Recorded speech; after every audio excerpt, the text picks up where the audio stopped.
Mas deixa eu te dizer um negócio nessa noite, amado. Deus não é um Deus de indício.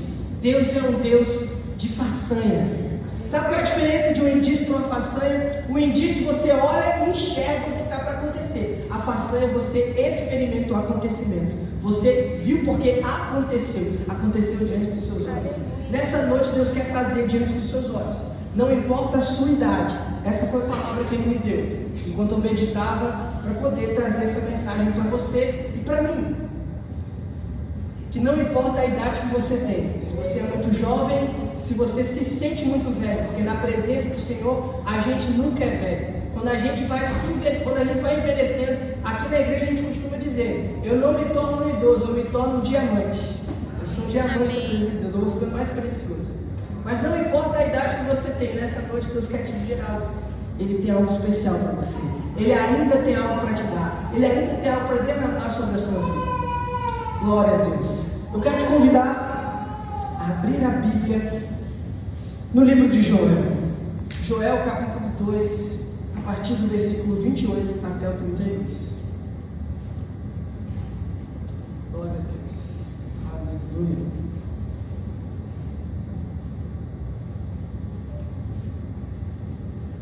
Louvado seja o nome do Senhor. Creia, amado, que Deus tem coisas novas para fazer. Ele é um Deus de novidade. Eu não sou capaz de gerar novidade. Você não é capaz de gerar novidade. Mas Deus é capaz de gerar novidade todos os dias. Todos os dias. Você já encontrou? Glória a Deus. A palavra de Deus diz assim: e acontecerá depois disso, que derramarei o meu espírito sobre toda a humanidade. Os filhos e as filhas de vocês profetizarão, os seus velhos sonharão, e os seus jovens terão visões. Até sobre os servos e sobre as servas derramarei o meu espírito naquele dia. Mostrarei prodígios no céu e na terra, sangue, fogo e coluna de fumaça. O sol se transformará em trevas e a lua em sangue, antes que venha o grande dia do Senhor. E acontecerá que todo aquele que invocar o nome do Senhor será salvo, porque no monte Sião, em Jerusalém, estarão os que forem salvos, como o Senhor prometeu, e entre os sobreviventes, aqueles que o Senhor chamar. Esses últimos versículos indicam para nós um lugar de habitação. E aqui não é um sentido 100% literal, porque como eu aplico essa mensagem à minha vida? Quando eu habito na presença do Senhor. Vivemos tempos nebulosos, tempos horríveis, horrendos, escuros, onde dentro da igreja muitas pessoas deixaram de viver fé em plenitude, onde dentro da igreja muitas vezes nós somos confrontados pela normalidade da rotina a ter uma mente comum, onde nós dentro da igreja muitas vezes não fazemos aquilo que Paulo nos indica fazer: renovar a nossa mente. Eu preciso renovar a minha mente todos os dias no Senhor, para que à medida que as coisas vão acontecendo lá fora, eu não deixe aquilo gerar minhoca na minha cabeça, eu não deixe a guerra política que está lá fora, o aumento, a queda da gasolina, o aumento do dólar, a queda do dólar, ser o que traz paz e segurança ao meu coração. O desemprego, a violência. Temos que entender, amados, que muitas vezes a gente, como igreja do Senhor, a gente deixa de viver promessa de Deus, porque ao invés de viver no monte em Sião, a gente escolhe viver no meio da terra. Ao invés de viver no monte em Sião, ao invés de viver onde a presença de Deus habita, a gente, eu e você, a gente escolhe viver guiado pelas coisas dessa terra, pelos rudimentos desse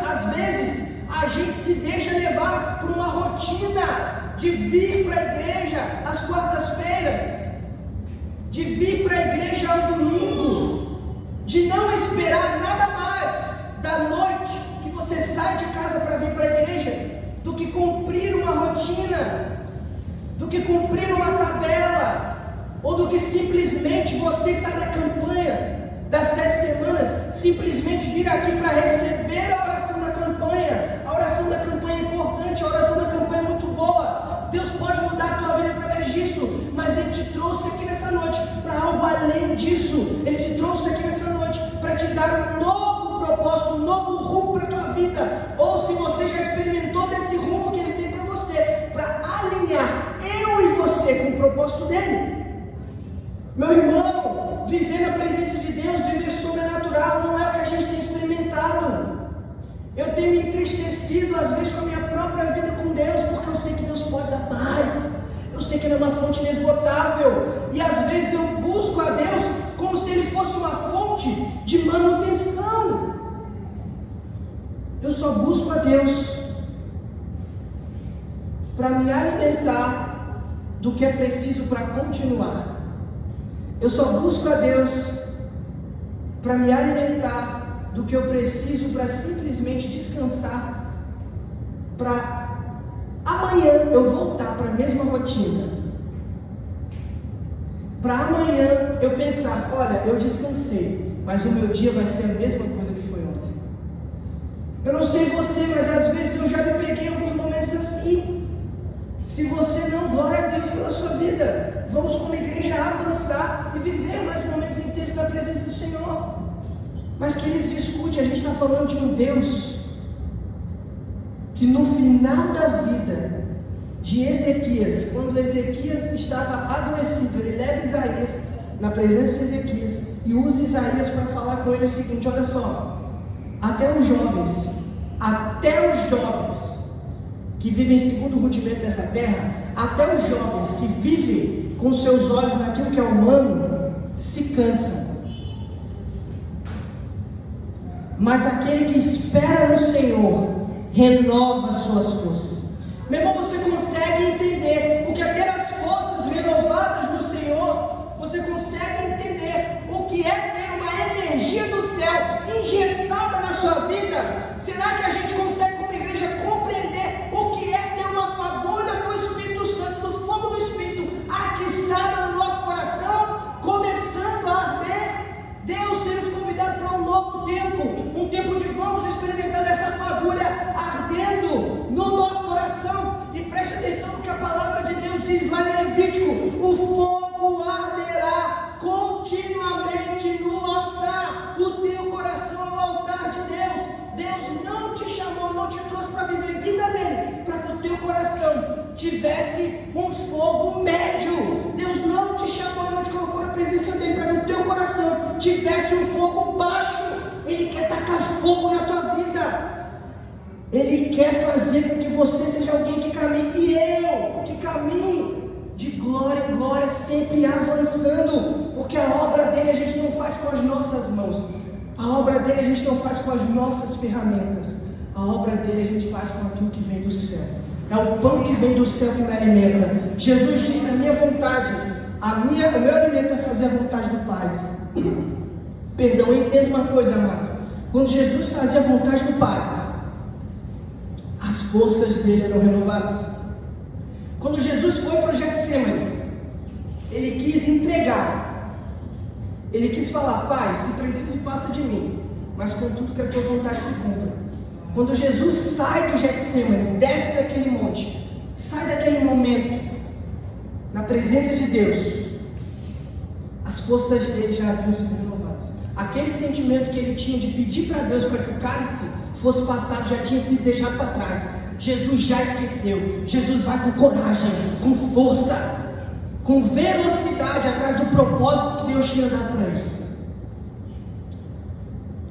Agora falando sobre o livro de Joel, não só sobre a mensagem, a essência da mensagem, que é essa, que Deus quer nos despertar para um novo tempo, mas fizemos uma leitura aqui num texto específico, Joel capítulo 2, versículo 21. mas todo o livro de Joel, ele nos fala sobre acontecimentos que Deus permite na nossa vida para alinhar a nossa vontade com a vontade dele. Há acontecimentos que Deus permite que cheguem até nós para que a nossa visão seja arrancada dessa terra. Nós, como igreja de Deus, vivemos nesse mundo, mas quem crê aqui que a nossa passagem aqui é temporária? Quem crê que a nossa passagem aqui é rápida? E aqui mesmo em Joel ele já faz uma promessa escatológica, ele já fala do fim dos tempos, ele já fala da volta de Cristo. Essa é a mentalidade que tem que permear a igreja, não são as coisas dessa terra. O livro de Joel, o nome Joel, significa Jeová é a salvação.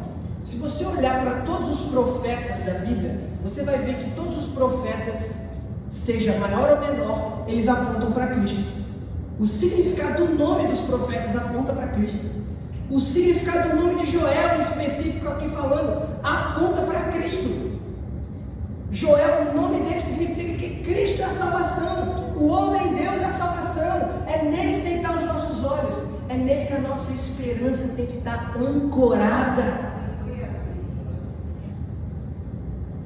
O contexto é numa praga de gafanhotos que atinge a nação de Judá. Após a volta deles do exílio, eles passaram algum tempo no exílio e então voltaram para sua terra. E quando eles pensaram que teriam fartura, pensa comigo, Deus te liberta de um cativeiro, Deus te liberta de um tempo mau. E quando você pensa que finalmente vai ter fartura, Deus não te permite viver fartura. Ele permite que outra adversidade te alcance. Mas tem um motivo por trás disso. Tem uma razão. E quando Deus permite essas coisas na nossa vida, a gente tem que ter coragem para dobrar os joelhos, ir até a presença dele e perguntar: Senhor, por que o Senhor está permitindo que isso aconteça na minha vida? Senhor, por que eu estou passando por isso? Porque quando a gente pergunta, Deus responde, Deus nos mostra, até mesmo através do silêncio, apontando pela sua palavra. A palavra de Deus é a boca de Jesus para a tua vida. Tem muita gente que às vezes corre atrás de profetada daqui para lá, corre atrás de gente que revela a tua vida, o teu CPF. Em algum momento Deus pode usar alguém para te dar uma palavra de conhecimento. É um dom do Espírito, a palavra de conhecimento. Eu falo de algo que Deus me mostrou sobre a tua vida. Deus já me mostrou muita coisa sobre a vida de pessoas. Deus já me usou para falar com pessoas sobre o futuro delas. Já me usou. Só que entenda uma coisa, não há promessa maior para a tua vida do que a Bíblia. Não há promessa maior para a tua vida do que se alimentar da palavra que sai da boca de Deus. Glória a Deus. A Bíblia é uma profecia. E nesse contexto, Deus permite que os gafanhotos ataquem a nação de Judá, porque o povo havia deixado de viver compromisso com Deus. O povo foi liberto do exílio. Eles tinham tudo para viver bonança, churrascada e chimarreada, só coisa boa, só coisa que a gente gosta. Mas aí Deus pegou, é como se Deus pegasse a cabeça deles e fizesse eles olharem assim e pensar. Agora reflete aqui comigo. Eu não te separei para você viver escravo dos prazeres dessa terra. Eu não te separei, eu não te chamei para viver relacionamento comigo, para você ser condicionado aos prazeres dessa vida. Você e eu não somos condicionados a viver limitados às coisas dessa terra. Deus nos convida para viver um relacionamento íntimo com Ele, para que aquilo que já está lá no céu, lá na eternidade, lá com Ele, lá na glória, a gente comece a experimentar aqui, Ele ter derramado o Espírito para nós hoje, na nossa carne. Aqui em Joel, Deus não fala: quando o corpo glorificado vocês receberem, terão o meu Espírito. Não, eu derramarei o Espírito sobre a carne. É sobre a carne, é no teu estado limitado de ser humano. Eu vou te renovar, eu vou te fortalecer, porque a palavra de Deus diz, lá em Eclesiastes, que é o Senhor que faz os nossos pés como os da corça. Às vezes a gente busca meios, a gente busca ferramentas. Eu mesmo estou fazendo agora um curso, Lidere como Jesus, o nome, muito bom. Nele eu aprendi a amar Nele eu aprendi a amar e ser mais dócil de uma maneira simples, olhando para Jesus. Olhando para Jesus, eu aprendi a ter facilidade em dizer: eu te amo, meu irmão, eu te amo em Cristo, eu amo vocês.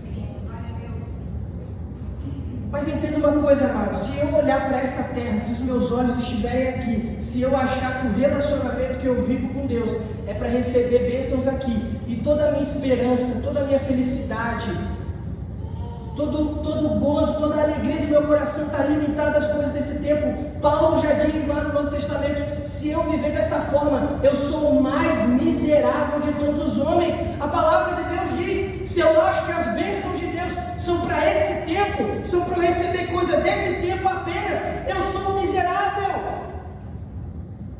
E a palavra diz isso para mim e para você.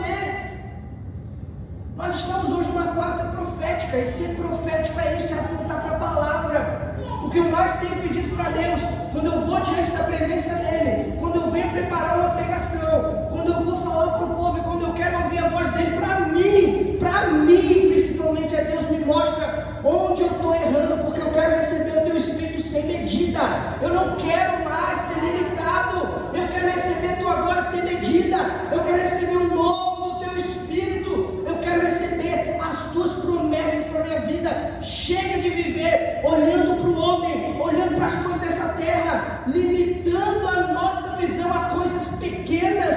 Deus tem nos chamado para olhar para coisas grandes, o reino dos céus. Em todo momento, Jesus, quando Ele ensinou, Ele dizia: eis que vem a hora em que será chegado no meio de nós o reino dos céus. Ele foi chegado no reino dos céus no meio da nossa vida. Eu preciso ter relacionamento com Jesus, eu preciso me aprofundar numa vida com Ele. Ainda falando sobre características de Joel, historiadores discutem se o livro foi escrito no ano 830 a.C. e outros discutem que talvez tenha sido no ano 400. É o extremo, né? Você olha para uma ponta 830, para outra 400. Meu Deus, não tem nada a ver uma coisa com a outra. Só que o mais engraçado é que as características linguísticas do livro apontam para um documento que foi escrito em 720 a.C. Os costumes de linguagem apontados aqui nesse livro apontam para isso. Mas amém, isso não é o que interessa para a nossa vida. Eu quero saber qual é a promessa de Deus para mim nesse livro. É isso que eu quero saber. Apesar de ter que conhecer a palavra, entender sobre a palavra, saber por qual fim, qual propósito ela foi escrita. Joel tomado por Deus, Joel possuído pelo Espírito Santo, profetiza para aquele povo. E a profecia de Joel é uma profecia sobre arrependimento. Olha o que Joel fala lá no começo do capítulo 2, acompanha comigo. A gente leu aqui o versículo 28. Agora acompanhe comigo o versículo 1 de Joel.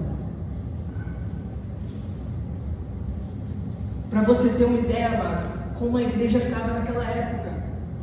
E eu não vou me surpreender se Deus falar hoje para mim: você está assim, você tem que se arrepender, você tem que colocar os seus olhos em mim, porque você está desse jeito. Olha o que a palavra diz: toquem a trombeta em Sião e deem um alarme no santo monte, que todos os moradores da terra tremam, porque o dia do Senhor está chegando, já está próximo, é dia de trevas e escuridão, dia de nuvens densas, como a luz do amanhecer sobre os montes. Assim se difunde um povo grande e perigoso, como nunca houve igual, desde os tempos antigos, nem haverá outro depois deles, pois pelos anos seguintes, de geração em geração, à frente dele vai o fogo devorador, atrás dele vem as chamas destruidoras. Diante desse povo, a terra é como um jardim do Éden, mas atrás dele fica devastada, como num deserto, uma palha seca. Aqui Deus está falando sobre uma promessa de destruição para um povo que estava distante dele. Se você olhar para o versículo 13 do capítulo 1, olha o que Joel fala: sacerdotes, vistam roupas feitas de pano de saco e pranteiem, ou seja, chorem, Ministros no altar, lamentem. Ministros do meu Deus, venham e passem a noite, vestidos de roupas de pano de saco, ou seja, vestes de humilhação. Porque no templo de Deus não há mais ofertas de cereais e libação. Libação é um compromisso de santidade. Proclamem um santo jejum, convoquem uma reunião solene, reúnam os anciãos e todos os moradores dessa terra na casa do Senhor seu Deus, e clamem ao Senhor. Ah, que dia! Porque o dia do Senhor está perto, e ele vem como destruição da parte do Todo-Poderoso. Ele faz uma indagação, seguindo aqui: por acaso o alimento não foi destruído diante dos nossos olhos? E amados, por que o alimento tinha sido destruído diante dos olhos deles? Porque eles pararam de olhar para Deus, como muitas vezes eu faço. Eu não sei você, mas muitas vezes eu faço. Eu paro de olhar para Deus e começo a olhar para a provisão. Eu paro de olhar para Deus e coloco os meus olhos nas coisas dessa terra. Eu paro de olhar para Deus e começo a olhar para o que Deus me dá. E aí Deus vai lá e diz: eu vou tirar isso de você então. Para Deus, o mais precioso para Ele na nossa vida não é os bens que a gente possui. Talvez para nós, em algum momento da nossa caminhada, os nossos bens foram as coisas mais preciosas que a gente já teve na nossa vida. Desde o carrinho da Hot Wheels até o apartamento, a casa própria. Em algum momento da tua vida, você é ser humano, eu sou humano também, em algum momento da minha vida, da tua vida, um bem foi a coisa mais preciosa que eu tive. Mas quando eu começo a caminhar com Deus, Ele me ensina: olha, é muito melhor para você ter a mim como mais precioso. Porque onde eu te levo para habitar, as decepções desse mundo não assolam o teu coração. Onde eu te levo para habitar, nada pode entristecer a tua alma. Onde eu te levo para habitar, tem felicidade plena. Onde eu te levo para habitar, tem poder do meu espírito. Onde eu te levo para habitar, não tem decepção que te desanime. Porque a matéria, ela passa, querido. A matéria passa, o dinheiro se esvai, o dia do Senhor está chegando, o juízo está chegando, tudo vai passar. Com o que é que eu vou ficar? Com o meu amor aos bens, com o meu amor a essa terra, com o meu amor a esse tempo, com o meu amor ao Senhor. Eu preciso escolher, eu preciso decidir, eu preciso ter um posicionamento. E quando eu tenho um posicionamento, eu entendo que essa não é uma palavra dura de advertência do Senhor ao meu coração, mas ela é uma palavra ao meu coração de exortação e amor. Uma palavra onde Ele diz: filho, eu estou abrindo os teus olhos. Se você olha para mim, aqui em mim tem gozo, aqui em mim tem felicidade, aqui em mim tem a alegria de quem recebeu a vida eterna. Meu irmão, eu posso perder tudo que eu tenho, porque a vida eterna é a coisa mais importante. Eu não tenho que manter os meus olhos na matéria, no físico. Eu sei que isso é um desafio, é um desafio muito grande. Mas o próprio Deus pode permitir que as adversidades da minha vida me roubem essas coisas, me tirem essas coisas, porque isso não é o mais importante que eu tenho. O mais importante que eu tenho é o relacionamento com Deus. E se nessa noite, assim como eu, você se encontra pensando nisso, eu te convido, eu te convoco, na tua vida, amado, na nossa vida, que a gente busque relacionamento com o Senhor, que a gente volte os nossos olhos para Deus, que a gente proclame jejum santo, que eu entenda que se eu não recebi ainda o poder do alto, se eu não impactei ainda a vida das pessoas que estão ao meu redor, tem alguma coisa de errado comigo. Se a vida do Espírito que está na minha vida ainda não fluiu para a vida do outro, tem alguma coisa de errado comigo. Tem alguma coisa de errado comigo. Porque olha o que a palavra de Deus diz lá em Joel 2:28: e acontecerá que eu derramarei o meu Espírito. Quando? Depois dessas coisas. Ele diz: quais coisas? Depois do arrependimento, de a gente não viver para Deus como a gente deveria. Eu não quero citar nomes, eu não quero falar de pessoas, mas em determinada ocasião eu me encontrei com um grupo de pastores, E nesse grupo de pastores, o desejo deles era que o engrandecimento da denominação deles acontecesse. Era que o nome deles crescesse. Esses pastores se reuniam e só falavam de eventos, simplesmente. Só falavam de programações. Esses pastores se reuniam e não havia nenhum momento de oração no meio da reunião deles. E aquilo entristeceu meu coração. Porque, amados, como a igreja de Deus, não a nossa, não aqui, amém? Não aqui, não, eu creio nisso. Eu profetizo sobre ela, não aqui. Mas como a igreja de Deus na terra tem limitado a sua visão às coisas materiais. Como a igreja de Deus na terra tem limitado a sua visão às geografias. Eu quero conquistar. Eu quero avançar simplesmente, né? Eu não quero transformar. Não, meu desejo como pastor, o discurso é quase que esse. O meu desejo como pastor não é transformar vidas. O meu desejo como pastor não é mudar a vida das pessoas desse bairro. O meu desejo como pastor não é que muita gente saia da Umbanda, do candomblé, da macumbaria e aceite Jesus e conheça o Senhor. Não, o meu desejo é ser o pastor mais famoso do Rio Grande do Sul. O meu desejo é que a minha denominação conquiste o RS. Vamos olhar lá para cima, RS, do lado vai ter a bandeira da minha denominação. Como a gente chegou, e às vezes, não só pastores, mas até a gente como membro, se deixa engodar por discursos assim, se deixa alimentar por discursos assim. O único motivo do avanço do reino é para que o poder do Espírito Santo mude vidas, transforme corações, mude contextos, mude histórias de cidades. É para que daqui a 1000 anos estudem história e vejam que na cidade de Pelotas o Espírito Santo varreu o bairro do Fragata e mudou a história daquele cenário. Porque homens e mulheres que tinham coração em Deus e não nas coisas desse mundo buscaram intimidade com o Senhor, se arrependeram, jejuaram, oraram, buscaram a Bíblia, buscaram intimidade com Deus. Então o Senhor derramou o seu Espírito, mudou a história daquele lugar. Aleluia. Porque Ele é Deus. Relacionamento com Deus, anota isso, aprende isso, vamos aprender isso em nome de Jesus. Relacionamento com Deus me faz experimentar um pedaço do céu em todas as áreas da minha vida. No dia que o bairro do Fragata estiver vivendo relacionamento com Deus, esse bairro vai ser outro, as ruas vão ser outras, o cenário vai ser outro, porque esse bairro vai estar experimentando um pedaço do céu. Eu não sei você, mas eu busco a Deus, porque se eu estou aqui na terra, é porque Ele tem um propósito a cumprir através da minha vida. Meu irmão, você não está vivo por causa do teu emprego, você não está vivo por causa da tua faculdade, você não está vivo por causa do que você faz no mundo secular, porque um dia você encontrou Jesus, Ele te salvou. Se não fosse para você cumprir e viver um propósito aqui na terra, Ele teria te levado para o céu no outro dia.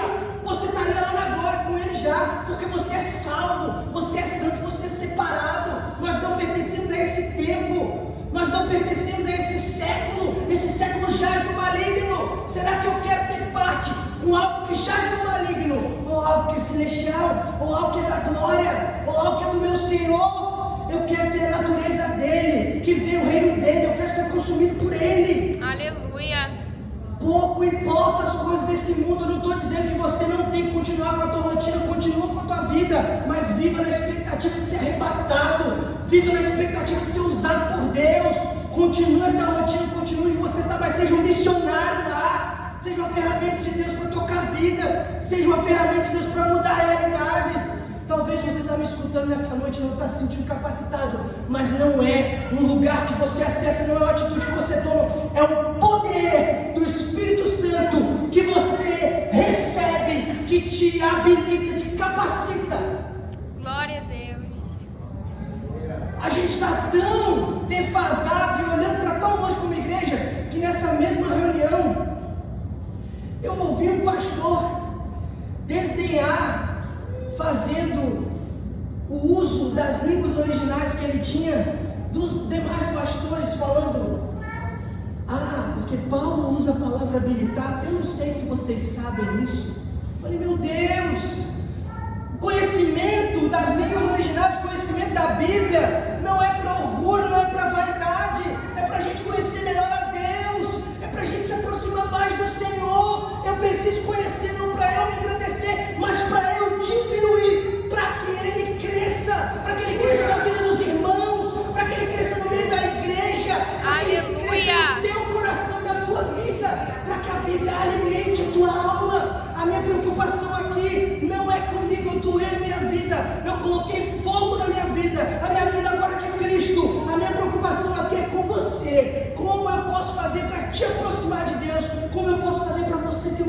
melhor com Deus. Como eu posso fazer para a gente como igreja avançar, vivendo o reino de Deus aqui nessa terra? Já era, o passado ficou para trás. A gente afunda os nossos barcos no cais, a gente queima toda a nossa história, todo o nosso passado. Diz: Deus, agora minha vida é tua, eu quero viver os teus propósitos. Se eu estou na terra, é porque Deus me chamou para viver propósitos. Aleluia. Um outro ponto dessa mensagem que Deus colocou no meu coração, que ardeu no meu coração. Deus falou isso diretamente para mim, diretamente no meu coração. Às vezes a gente está na igreja há tanto tempo, há tantos anos, e acha que viver novidade é só para as pessoas mais jovens. Eu estou falando para você que já está aqui nessa casa há mais tempo. Eu estou falando aqui para você que já tem um pouco mais de idade. Olha o que a palavra de Deus diz: os mais velhos sonharão. Mesmo que você se sinta mais velho aqui nessa igreja nessa noite, Deus está mandando eu te dizer, Ele vai te entregar algo novo. Ele vai derramar uma nova unção sobre a tua vida. Não importa se você tem 10, 15, 20 anos, 40 anos aqui nessa igreja, Deus está dizendo para você: você vai receber algo da minha parte. Sonho, responsabilidade, visão. Você vai receber algo da minha parte. Eu vou te dar. Abra o seu coração, amado. Deus tem coisas novas para você. Jovens, vocês profetizarão. Às vezes o jovem ele pensa: mas eu sou muito novo para fazer na igreja, eu sou muito novo para ter responsabilidade na igreja.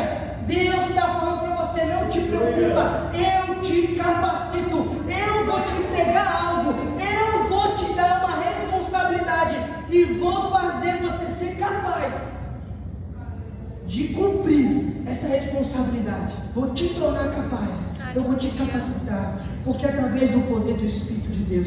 A gente já está tão acostumado como igreja a achar que são os meios que a gente recorre. A gente já está tão acostumado como igreja a achar que fazer a igreja acontecer são os contatos que a gente tem. A gente já está tão acostumado como igreja a achar que são os métodos que a gente se acostumou a ter, a experimentar, a se utilizar deles, que vão fazer a gente ir além. É o poder do Espírito Santo que vai te fazer ir além, irmão. Aleluia. É o poder do Espírito. É o avivamento que Deus tem para mim e para a tua vida. Glória a Deus. Toda essa promessa, acompanhe comigo agora lá em Atos capítulo 2.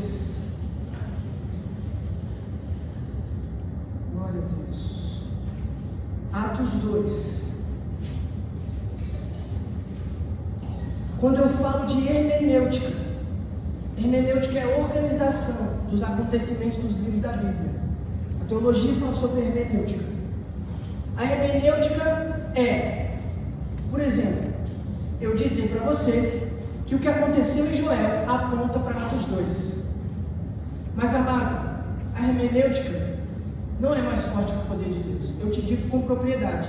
Mesmo a hermenêutica dizendo que esse fato aponta para Atos 2, hoje eu posso aplicar isso à minha vida. Hoje eu posso receber isso da parte de Deus. Porque após a hermenêutica criaram uma outra ciência no meio da teologia, a ciência chamada pregação. E coitado daqueles que vivem a teologia fria, que vivem o estudo da Bíblia que se limita à própria Bíblia, que acreditam que os dons do Espírito se manifestam mais. Porque o problema é deles, eles não vão viver, mas a gente vai estar aqui experimentando. Glória a Deus! A palavra de Deus diz assim, Atos 2, versículo 2. Ao cumprir-se o dia de Pentecostes, versículo 1, estavam todos reunidos no mesmo lugar, e de repente veio do céu um som, como de um vento impetuoso, e encheu toda a casa onde estavam sentados. Glória a Deus! Para eu entender o porquê da conexão, para eu entender como melhor aplicar a minha vida, eu tenho que voltar algumas casas do livro de Atos. Eu tenho que voltar alguns acontecimentos antes de Atos 1, quando Jesus faz a promessa da descida do Espírito Santo. O que houve, amados, no meio do relacionamento de Jesus com os apóstolos? O que houve? Houve arrependimento? Houve. Houve convicção de pecados? Houve. Eles se aprofundaram no relacionamento com Deus, se aprofundaram. Não é porque eu sou pastor, não é porque estamos na igreja, não é porque nos batizamos, não é porque nos tornamos nova criatura, que não precisamos ter todos os dias convicção de pecados. Quando a gente menos espera, não sei quem lembra da mensagem que eu preguei alguns domingos atrás sobre as raposas e as raposinhas, na última ceia, antes da ceia agora, a outra ceia, a ceia do mês de julho. Quando a gente menos espera, tem uma raposinha se instalando no nosso coração. Se a gente não pedir a Deus para nos dar convicção de pecado todo dia, um pecado começa a fazer morada no nosso coração, no nosso sentimento. E aquele pecado vai engravidando a gente de pecados maiores. Então, todos os dias, o que a gente tem que pedir para Deus: Senhor, me dá convicção de pecado. Senhor, me ajuda a lutar contra os pecados que eu tenho. Não é porque eu sou salvo que eu não tenho mais pecado. Eu ainda estou nessa terra, eu ainda estou limitado por essa carne. Paulo disse que tinha um espinho na carne dele. Esse espinho era um pecado. Se Paulo tinha espinho na carne, quem sou eu para não ter? Quem sou eu para não ter? É claro, o pecado com o qual eu luto, eu não vou cair e pecar nele todo dia. É como Wesley fala sobre a santidade cristã, a perfeição cristã. Wesley nos fala: e qual é o segredo da perfeição cristã? Eu creio que a maioria dos irmãos aqui tem carro. Você não troca o pneu do teu carro toda semana, a não ser que você seja piloto de rally. Eu acho que a pessoa que troca com mais frequência aqui que eu conheço é o presbítero Henrique, mas porque ele literalmente faz um rally. A gente vai lá para a Coxilha das Flores, para a nossa extensão, e lá é um rally. Então talvez ele seja quem troca com mais frequência. Mas quando eu falo de um pneu de um carro, você não troca toda semana o pneu de um carro. Tem um tempo, o pneu tem uma vida útil. E o pecado na vida do cristão é assim: você não está pecando toda semana. Se você está, aprofunde seu relacionamento com Deus, meu filho. Me chama para conversar. Vamos orar junto, vamos construir um caminho junto para você sair dessa situação, dessa crise. Porque isso não é normal. Mas o pecado está ali, está na tua carne. A palavra diz que o pecado tenazmente nos rodeia. Ele tenta nos devorar, ele tenta nos assolar. Mesmo que eu não caia no pecado todo dia, o pecado está tentando me assolar, o pecado está tentando me perturbar, o pecado está tentando roubar o meu coração. E eu tenho que ter convicção de pecado. Uma segunda coisa que eu tenho que ter é arrependimento. Eu não sei você, irmão, mas eu faço uma oração constante. Eu oro todo dia pedindo para Deus: Deus, me livra do orgulho, me livra da vaidade. Eu sei que esses são pecados que tentam me rodear. Eu peço a Deus: Deus, me livra. Me livra. Eu sou teu servo. Eu não sou escravo das vontades desse tempo. Eu não sou escravo do pecado. Jesus morreu na cruz para nos libertar da escravidão do pecado. E uma outra coisa que eu tenho que ter é obediência. A gente não precisa ir antes que Deus nos mande. A gente não precisa fazer antes que Deus nos mande, mas a gente tem que esperar Deus dar uma ordem. E Deus vai dar. Esses discípulos, eles tinham vivido a presença de Deus, se arrependido, tinham cumprido tudo que a palavra falou para eles fazerem lá em Joel 2. Vestiram roupa de saco, de pano, fizeram jejum, viveram relacionamento com Deus. Claro, eu estou falando no sentido figurado aqui, porque naquela época já não se usava mais roupa de saco nem jejum, mas eles se humilharam na presença de Deus, eles se humilharam na presença de Jesus. Pedro deixou de lado o orgulho de querer lavar os pés de Jesus e deixou Jesus lavar os pés dele. Será que a gente tem que deixar Jesus lavar os nossos pés? Eu tenho que deixar ele lavar os meus pés todo dia, porque é assim que ele limpa o meu caminho. Os teus pés são os teus caminhos, é por onde você passa. Quando Jesus lava os teus pés, ele escreve uma nova história para a tua vida, para a minha vida. Ele aplana os nossos caminhos. Lembra? Isaías falou que Jesus viria para aplainar os nossos caminhos. Sabe o que significa aplainar? Aplainar, amados, é uma palavra que diz respeito a alinhar. Sabe quando eu estou fazendo uma obra, estou trabalhando ali de servente de pedreiro, eu tenho que deixar o chão reto. Jesus veio para deixar a nossa vida reta. Jesus veio para endireitar os nossos caminhos. Se a gente tivesse caminhos retos, a gente não precisava de Jesus. Eu não precisava estar aqui. A gente não precisava estar na igreja. E uma última coisa que o Senhor nos mostra, nos fala através dessa palavra, é que eu não preciso viver achando que aquilo que Deus vai me dar vai vir da força do meu braço.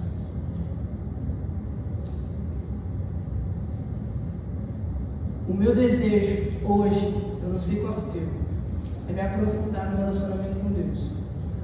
Porque não importa qual o tamanho da nossa igreja, não importa pressões que homens façam, que a gente tem que crescer, que o foco da igreja é aumentar, é ter membresia, ir para um templo maior. O foco da igreja é ter intimidade com Deus, e as demais coisas acontecem. Jesus disse: buscar primeiro o reino dos céus, e as demais coisas vos serão acrescentadas.